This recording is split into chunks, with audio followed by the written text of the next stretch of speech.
Guys, एक बार Germany में वहां की सरकार ने पेट्रोल के दाम बढ़ा दिए।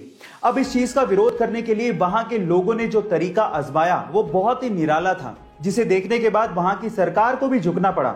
वो क्या था, मैं आपको बताता हूं।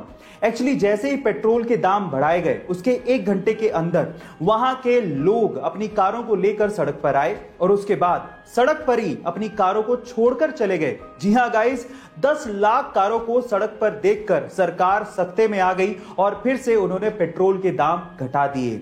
गाइस, विरोध करना जायज है, सही है, लेकिन उसका तरीका सही होना, इफेक्टिव होना और शांति प्रिय होना बहुत ज्यादा जरूरी है। भारतीय संस्कृति को विदेशों तक पहुंचाने का और उसे सम्मान दिलाने का अगर वाकई में किसी ने काम किया तो वो थे स्वामी विवेकानंद।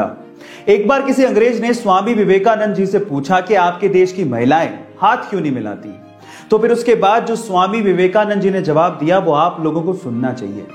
उन्होंने उस अंग्रेज से पूछा कि क्या आपके देश का कोई आम नागरिक आपके देश की महारानी से हाथ मिला सकता है? तो फिर उस अंग्रेज ने कहा नहीं, ऐसा पॉसिबल नहीं है। तो फिर स्वामी विवेकानंद जी ने पलटते हुए जवाब दिया, बस यही कारण है, हमारे देश की हर एक महिला महारानी के जैसी है और कोई आम इंसान उनसे हाथ नहीं मिला सकता।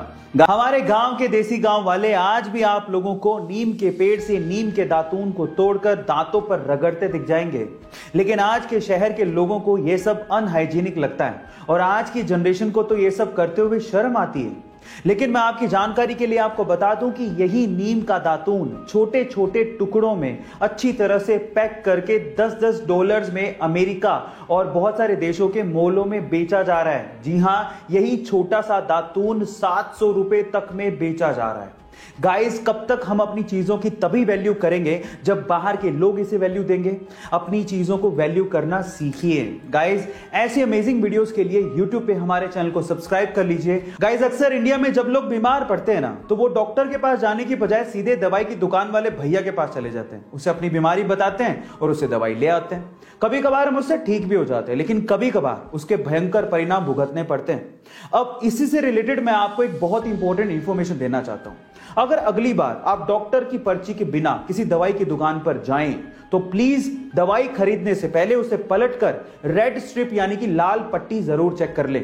अगर उस दवाई के ऊपर रेड स्ट्रिप यानी कि लाल पट्टी बनी हुई है तो उसे ना खरीदें, क्योंकि उसका मतलब ही यही है कि उस दवाई को जिसके ऊपर रेड स्ट्रिप या लाल पट्टी बनी है, बिना डॉक्टर की सलाह के ना तो खरीदा जा सकता है, ना ही इस्तेमाल किया जा सकता है।